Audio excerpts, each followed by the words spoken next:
بسم الله الرحمن الرحيم.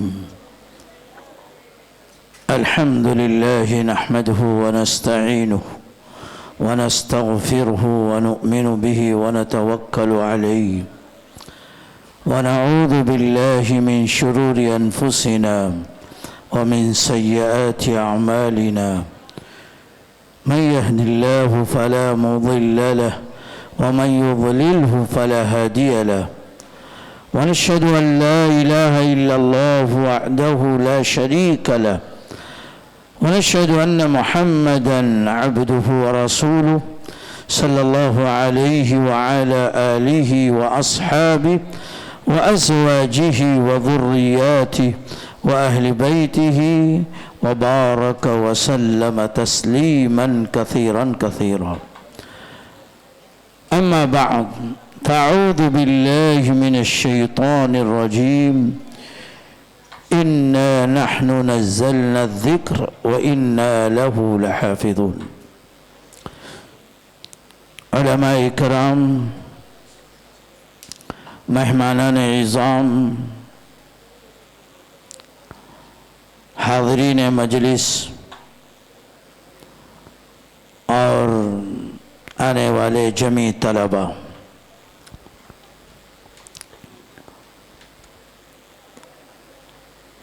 پروگرام کو دیکھ کر بڑی مسرت ہو رہی ہے. ایسے پروگرامات صرف ایک ہی جگہ نہیں بلکہ مختلف جگہوں پر ہونے چاہیے، اور اس کا پرچار بھی اچھے انداز سے ہونا چاہیے. اس کے ایسے پروگرام میں ہمیں بہت بڑا ایک سبق ملتا ہے. اب یہاں کتنے لوگ ایسے بیٹھے ہیں جنہوں نے قرآن کے تعلق سے اتنی باتیں شاید نہ سنی ہے، نہ ان کو اتنا موقع ہے جاننے کا. اس طرح کے پروگرامات اگر ہوتے رہیں تو اس سے ایک اچھی معلومات قرآن کی ہمیں ملے گی. اور ہم سب جانتے ہیں اللہ تعالیٰ نے اس کلام پاک کو ہماری رہنمائی کے لیے اتارا ہے. بڑی بڑی کتابیں اس سے پہلے آئی، رسالے آئے، پیغامات آئے، لیکن کسی کتاب نے اس کا مقابلہ نہیں کیا. نہ کوئی مقابلہ کر سکتا ہے، اس لیے کہ اللہ تعالیٰ نے اس کلام میں خصوصی طور پر اس بات کو واضح کر دیا، اِنَّا نَحْنُ نَزَّلْنَا الذِّكْرَ وَإِنَّا لَهُ لَحَافِظُونَ. ہم نے قرآن پاک کو اتارا ہے اور ہم اس کی حفاظت بھی کی ہے اور کر رہے ہیں. کس کس طرح سے اس کی حفاظتیں ہوتی ہے اب سب دیکھ رہے ہیں اور جانتے ہیں. مجھے یاد ہے آج سے کئی سال پہلے ایک پروگرام ہماری اس بھٹکل کی سرزمین میں ہوا تھا نابینا حفاظوں کا. اس وقت ہم نے ایک مہمان کو دعوت دی تھی، تو اتفاق تھا کہ وہ مہمان جس کو ہم نے دعوت دی ہمارے پروگرام سے 15-20 دن پہلے وہ ہندوستان آ کر کے چلے گئے. تو انہوں نے معذرت کی لیکن بہت خوش ہوئے، اور باتوں باتوں نے انہیں تذکرہ کیا کہ میں ایک ایسی جگہ سے اس وقت آ رہا ہوں جہاں پر میں نے الحمدللہ قرآن پاک کے پروگرامات دیکھے، چھوٹے چھوٹے بچوں کی تعلیمات دیکھی، اور وہاں پڑھنے کا نظام دیکھا. یہاں تک کہ میرے سامنے 2 بچے ایسے لائے گئے جس کا ایک بچہ 5 سال کا تھا، ایک بچہ 4.5 سال کا تھا. اتنا عمدہ قرآن پڑھتے تھے کہ میں سن کر کے اس وقت بھی سوچ رہا ہوں اللہ تعالیٰ کا یہ کلام جسے اللہ نے فرمایا وَلَقَدْ يَسَّرْنَا الْقُرْآنَ لِلذِّكْرِ فَهَلْ مِن مُدَّكِرٍ. ہم نے قرآن پاک کو بہت آسان کیا ہے پڑھنے والوں کے لیے، یاد کرنے والوں کے لیے. یہ کلام پاک اللہ تعالیٰ نے ہماری رہنمائی کے لیے بھیجا ہے، حضور صلی اللہ علیہ وسلم جو دنیا سے جا رہے تھے، آپ کے جو آخری کلمات تھے، فرمایا تھا اللہ کی کتاب کو مضبوطی سے تھامنا۔ آپ چاہتے تھے کہ کوئی بھی مسئلہ آ جائے تو قرآن پاک کی طرف نظر کرنا اور قرآن پاک میں دیکھنا، اگر اس میں نہ ملے تو حدیث پاک میں دیکھنا۔ اللہ کے رسول صلی اللہ علیہ وسلم کو اس کلام سے اتنی محبت تھی، خود بھی قرآن پڑھتے تھے اور دوسروں کا بھی پڑھنا سننا پسند کرتے تھے۔ ایک مرتبہ آپ حضرت ابی بن کعب رضی اللہ تعالی عنہ کے پاس گئے، وہ قرآن پڑھ رہے تھے، تو آپ وہاں پہنچے تو حضرت ابی نے دیکھا اللہ کے رسول آئے ہوئے ہیں، تو انہوں نے پڑھنا بند کر دیا۔ اللہ کے رسول صلی اللہ علیہ وسلم نے فرمایا پڑھ۔ کہا کہ اللہ کے رسول قرآن تو آپ پر اترا ہے اور میں کیسے ہمت کروں آپ کے سامنے پڑھنے کی، کیسے میں پڑھوں اللہ کے رسول؟ تو اللہ کے رسول صلی اللہ علیہ وسلم نے کہا ابی پڑھ، میں اللہ کے حکم سے تمہارے پاس آیا ہوں تمہارا قرآن سننے کے لیے۔ تو حضرت ابی نے پوچھا کہ اللہ تعالیٰ نے میرا نام لے کر آپ کو بھیجا ہے؟ میرا نام لیا؟ کہا کہ ہاں، اللہ سمانی، اللہ نے میرا نام لیا ہے۔ کہا کہ ہاں، اللہ تعالیٰ نے نام لے کر کہا اے محمد صلی اللہ علیہ وسلم جاؤ ابی کا سنو، میں بھی یہاں بیٹھ کر کے ابی کو سن رہا ہوں۔ اب اندازہ کیجئے اللہ تعالیٰ کو اس کلام سے کتنی محبت ہے۔ اس سے پہلے بہت سی کتابیں آئی، رسالے آئے، پیغامات آئے، لوگوں نے اس دور کے اس قوموں نے اس کو بدل دیا، تبدیلی کی، خواہشات نفسانی کو اس میں بھر دیا، لیکن اللہ کا کلام جو قرآن پاک ایک ایسی کتاب ہے جس کی حفاظت کی شروع سے اللہ تبارک و تعالیٰ نے ذمہ داری لی ہے، اور قیامت تک اللہ تعالیٰ کی ذمہ داری پر وہ قرآن اسی طرح سے پہلے گا جس طرح سے پہل رہا ہے۔ میں ابھی صبح ایک حدیث پڑھا رہا تھا تو میں نے دیکھا کہ ایک حدیث پاک میں تذکرہ ہے سورہ یاسین اور سورہ طٰہٰ کا، تو یہ دو سورتوں کا تذکرہ ہے، اور اس دو سورتوں کے بارے میں آتا ہے کہ جب فرشتوں نے سنا یہ دو سورتیں جس کو حضرت آدم علیہ السلام کی پیدائش سے 2000 سال پہلے اللہ تعالیٰ نے فرشتوں کو سنایا تھا، 2000 سال پہلے۔ اب اندازہ کر سکتے ہیں آدم کی پیدا ہونے سے پہلے۔ اب اندازہ کیجئے قرآن پاک کو اللہ نے کب اس کو لکھا، اور پھر اس کا سلسلہ جو اللہ تعالیٰ نے حضور صلی اللہ علیہ وسلم پر جاری رکھ کر کے 23 سال میں، مکے کے 13 سال اور مدینے کے 10 سال، 23 سال میں اللہ نے پورے قرآن پاک کو اتارا۔ یاد رکھیے قرآن پاک جس طرح سورتوں میں اور پاروں میں ہے، یہ پوری ترتیب اللہ تعالیٰ کی دی ہوئی ہے۔ جب کوئی آیت اترتی تھی تو اللہ تعالیٰ کو حضور صلی اللہ علیہ وسلم کے ذریعے اللہ تعالیٰ کی بات پہنچتی تھی، اور پھر وہ آیت فلاں جگہ پر رکھ دی جاتی تھی۔ اللہ نے اس کلام پاک کو اتنا محبوب بنایا۔ آپ نے دیکھا آوازیں، یہ تو آپ نے 4 آوازیں سنی، ایسے نہ جانے ہزاروں، ایک سے بڑھ کر ایک پڑھنے والے۔ قرآن کلام اللہ کا ایسا ہے، اس کو سنتے جاؤ گے تو بس سنتے جاؤ گے۔ یہ تو بڑی خوشی ہوئی، میں نے بچوں کو دیکھا ماشاءاللہ انہوں نے نام بتایا، اور ان لوگوں نے بھی ابھی حال میں جو حرم میں تراویح پڑھاتے ہیں، نماز پڑھاتے ہیں، ان کو انہوں نے سنایا۔ ایسے اور بہت سے لوگ دنیا سے چل بسے، ایک سے بڑھ کر ایک پڑھتے تھے۔ آپ نے قاری باسط کا بھی نام سنا ہوگا، کتنا زبردست یہ حال تھا کہ جب ان کو کوئی سنتا ہے، آج بھی سنتا ہے، تو بدن کی عجیب سی کیفیت ہوتی ہے۔ یہ اللہ کا کلام۔ مجھے خوشی ہے اور میں کہتا ہوں کہ اپنے ان فورم عالم سے احمد آباد کے اس طرح کے پروگرامات ضرور رکھیے۔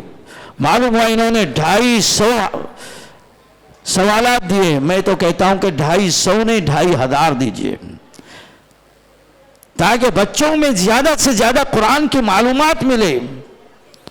ایک بچہ اگر حافظ ہو رہا ہے تو اس کو اس کے قرآن کی معلومات بھی معلوم ہونی چاہیے، یہ نظام بنے، ورنہ پڑھا ہے اس کو خود نہیں معلوم یہ وحی کیا ہوتی ہے، مدنی صورت کیا ہوتی ہے، مکی صورتیں کیا ہوتی ہے۔ آج بھی بہت سے لوگ اس سے ناواقف ہیں۔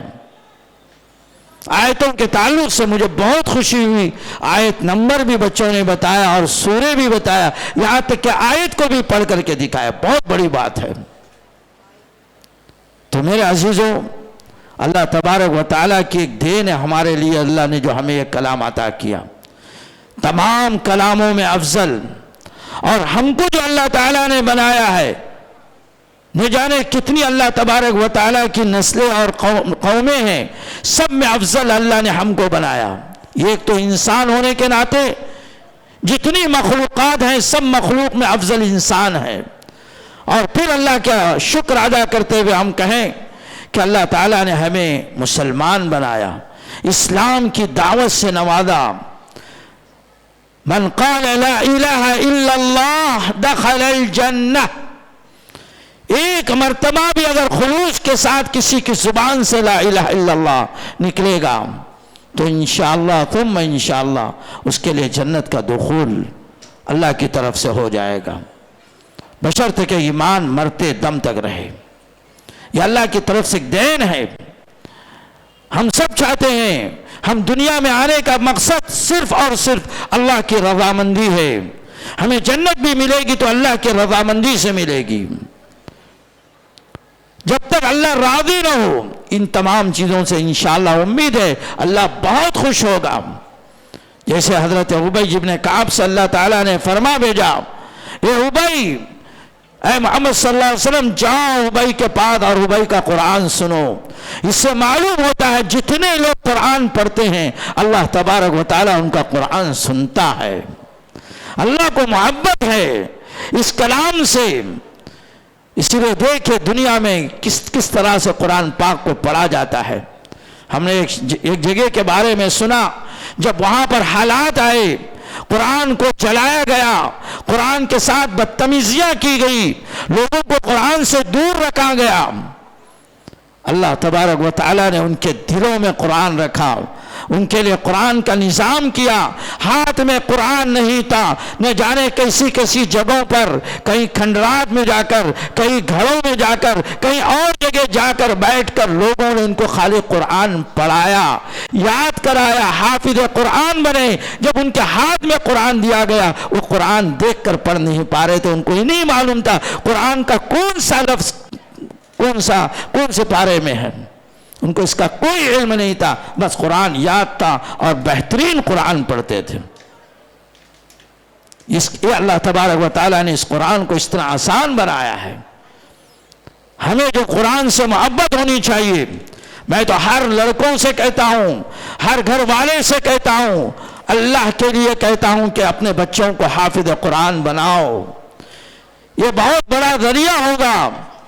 آج ہی میں نے حدیث اپنے بچوں کو پڑھائی کہ اللہ کے رسول صلی اللہ علیہ وسلم نے فرمایا کہ قرآن پاک جس نے یاد کیا اور پھر اس پر عمل کیا اس کا بدلہ جنت ہی ہے۔ اور مزید اللہ کے رسول صلی اللہ علیہ وسلم نے کہیں فرمایا کہ قرآن پاک جو حافظ قرآن بنے گا ان کے والدین کے سر پر ایسا تاج اللہ تبارک و تعالیٰ رکھوائے گا۔ آج 9 لاکھ میل اوپر سورج ہے، اگر تھوڑا تو نیچے آ جائے تو ہمارا زمین میں کھڑا ہونا مشکل ہو، ہمارے گھروں میں بیٹھنا مشکل ہو، اور اللہ کے رسول فرماتے ہیں وہ سورج نیچے آ کر کے اس تاج کا سامنا کرے تو تاج مان نہیں پڑے گا بلکہ سورج مان پڑے گا۔ ہمارے عزیزو اتنا زبردست اللہ کا انعام ہے، جب آپ ان کے والدین کو یہ اللہ تعالیٰ کی طرف سے انعام ہے تو اس بچے کو جو حافظ قرآن ہے اس کو کیا انعام ملنا چاہیے؟ اللہ تعالیٰ نے ہمارے لیے اتنی بہترین انعام ایک عطا فرمایا ہے کہ بس ایک نیکی کرو، من جاء بالحسنہ فلہ عشر امثالہا، 10 نیکیاں لے جاؤ۔ اگر کسی کو پتا چل جائے ایک نیکی پر 10 روپیہ ملے گا، ایک کوئی کام پر 10 روپیہ ملے گا، تو تمام کام کو چھوڑ کر بس وہی کرنے لگے گا۔ دنیا کی محبت میں انسان کہاں سے کہاں پہنچ جاتا ہے، کہاں سے کہاں محنتیں کرتا ہے۔ لہذا آج اس پروگرام سے ہم یہاں یہ ارادہ کر کے اٹھیں کہ یہ پروگرام ہمارے لیے اس وقت انشاءاللہ فائدہ مند ہوگا، ذریعہ آخرت ہوگا کہ میرے بچے جو ہمارے بچے ہوں یا پوتے ہوں، نواسے ہوں، ہم ان بچوں کو حافظ قرآن بنائیں گے۔ جب تک یہ بچے حافظ قرآن نہیں بنیں گے ہم اس کو نہیں چھوڑیں گے۔ کچھ کر کے جاؤ، کچھ بنا کے جاؤ۔ ہم سب جانتے ہیں موت لکھی ہوئی ہے، ہمارے سامنے موتیں ہو رہی ہیں، ایک دن ہم کو بھی کوئی اٹھا کر کے لے جائے گا، ہم بھی چلے جائیں گے، قبر میں ڈال دیے جائیں گے۔ اگر ہم نے کچھ اچھا کیا تو دنیا بھر، زندگی بھر، جب تک دنیا قائم رہے گی تب تک ہمارے کام لوگوں کو یاد آتے رہیں گے۔ میں مبارکباد دیتا ہوں ان نوجوانوں کو، ان لوگوں نے جس طرح سے اس کا سوچا قرآن کا، اسی طرح سے ان کا ایک پروگرام ہو حدیث کے تعلق سے، جہاں کہ حدیث کی معلومات، اللہ کے رسول صلی اللہ علیہ وسلم کے تعلق سے، اللہ کے رسول کی پوری زندگی کی معلومات۔ اس لیے کہ کوئز کے نام سے لوگ بہت سنتے ہیں اور آتے بھی ہیں اور یاد کرنا بھی پسند کرتے ہیں۔ تقریر لوگ زیادہ پسند نہیں کرتے یاد کرنا، لیکن یہ کوئز سب کو پسند ہے۔ اسی بہانے بچوں کو اگر الحمدللہ بہت سی معلومات ملے گی، انشاءاللہ ان کا ایمان تازہ ہوگا، اللہ کی محبوبیت میں رہیں گے، پھر آہستہ آہستہ ان کا دل اتنا نرم ہو جائے گا، اللہ کے کلام سے محبت کرنے لگیں گے۔ جب اگر ہم اس کو پس پوش ڈالیں گے اور اس کا خیال نہیں کریں گے، اس طرح مولانا نے 2 لڑکوں کے بارے میں تذکرہ کیا، یہی پھر وہی ہوگا، ہمارے بچے بھی اللہ حفاظت فرمائے، نہ جانے کہاں جائیں گے اور کیا کریں گے، ہم کچھ نہیں کر سکیں گے۔ لیکن یاد رکھیے جب تک ہم اس کی فکر نہیں کریں گے، کل اگر یہ بچہ ہمارا بگڑ گیا، خراب ہو گیا، مجھے یاد ہے کہ ایک شخص کو پھانسی کے پندے پر چڑھا دیا جا رہا ہے، پھانسی کے پندے پر چڑھایا جا رہا تھا۔ اس نے کہا مجھے ایک کام ہے، میری ایک خواہش ہے۔ لوگوں نے پوچھا کیا خواہش رکھتے ہو؟ میں ماں سے ملنا چاہتا ہوں۔ کہا کہ ماں کو بلاؤ، لایا گیا، قریب میں بٹھایا گیا، بتاؤ کیا بات کرنا چاہتے ہو؟ اس نے کہا نہیں ایسے نہیں بات کروں گا، میں ماں کے کان میں بات کروں گا۔ تو ماں کو قریب کر کے اس کے کان دیا گیا، تھوڑی دیر ہوئی نہیں اس نے ماں کے کان کو کاٹ دیا۔ تو لوگوں نے پوچھا یہ تم نے کیا کیا اپنی ماں کے ساتھ؟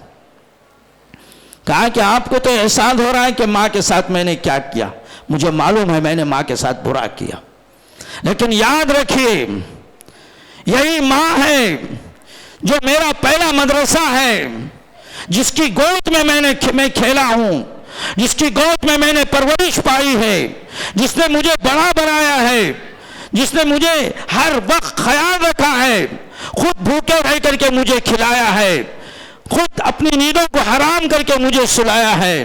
لیکن جیسے میں بڑھتا گیا اس کی ذمہ داریاں جو تھی اس نے چھوڑ دی۔ میں چوری کر کے لا کے ماں کو کھلاتا تھا، ماں کبھی نہیں پوچھتی تھی۔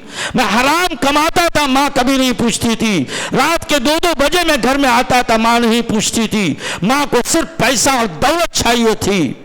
اگر ماں مجھے ٹوکتی، ماں مجھے روکتی، ماں مجھے بتاتی، میرے اوپر تھوڑی سی ذمہ داری سنبھالتی تو آج یہ حالت نہیں آتی۔ میں سب کے سامنے آج ذلیل ہو رہا ہوں، تم سب لوگ دیکھ رہے ہو میں پھانسی کے پندے میں چڑھ رہا ہوں۔ اگر ماں تھوڑی سی فکر کرے اپنے بچوں پر تو کوئی بچہ بگڑ نہیں سکتا۔ اس نے یہ باتیں کہی، میں اسی لیے مجھے احساس ہو رہا ہے کہ ماں نے میرے اوپر سختی نہیں کی، نرمی کی، جس کے نتیجے میں نے ماں کے کاٹ دیے۔ کل اللہ کے دربار میں بھی جا کے میں یہی بات اللہ سے بھی کہوں گا کہ میں برا ہوا تو میں ماں کی وجہ سے برا ہوا ہوں۔ تو میرے عزیزوں ہماری ذمہ داری ہے ہم چاہتے ہیں بڑا انجینئر بنے، ڈاکٹر، سب اپنی جگہ پر، لیکن سب سے پہلے اس کو اخلاق سکھائیے اپنے بچوں کو، دیندار بنائیے۔ یہ دولت کی ہوس میں، یہ دولت کی محبت میں ان کو دین سے دور نہیں کیجیے۔ اللہ کا شکر ہے یہ مکتب جو ہمارے چل رہے ہیں، یہ شاید سبینہ مکتب ہو یا کہیں اور دوسرے مکاتب ہوں، یہ ہمارے لیے بہترین شے ہے، اللہ کی دین ہے۔ آج ماشاءاللہ بڑی خوشی ہوتی ہے ہمارے بچوں کے قرآن کو سن کر، ان کی فکروں کو دیکھ کر۔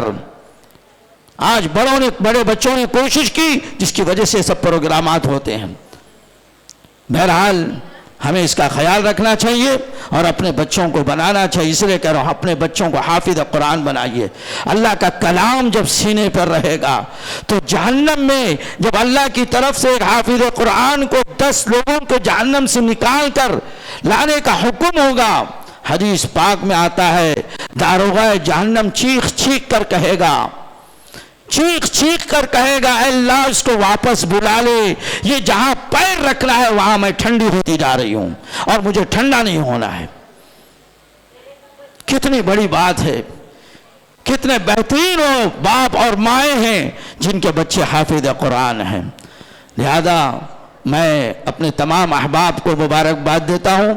یہ نہ سمجھیے میں نے اپنی بیان لمبا کر دیا، مجھے پہلے اس آرڈر ملا ہے کہ کام مولانا ترتیب کا ذرا ٹائم لگ رہا ہے، اب ذرا لمبا کر کے 4 باتیں کہیے تاکہ اس بہانے ہمارا کام بھی ہو جائے، اس لیے میں کچھ باتیں آپ کے سامنے رکھی، اور میں امید رکھتا ہوں کہ انشاءاللہ اللہ کی ذات سے امید ہے، خصوصاً ہمارے بچے خاص کر کے پورے بھٹکل کے پورے عالم میں انشاءاللہ سب سے زیادہ حفاظ یہاں نظر آئیں گے۔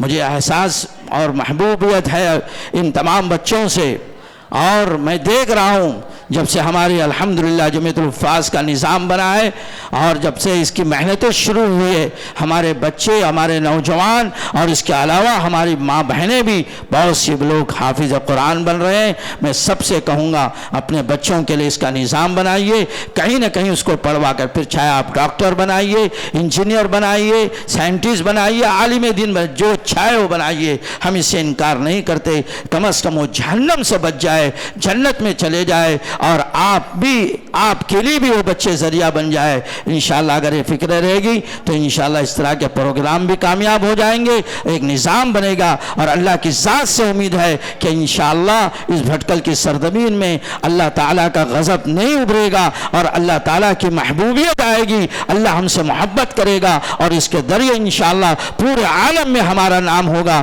اللہ تعالیٰ سے دعا ہے اللہ تعالیٰ ہم سب کو اس پر عمل کرنے کی توفیق عطا فرمائے۔ وما علینا الا البلاغ، وآخر دعوانا ان الحمد للہ رب العالمین۔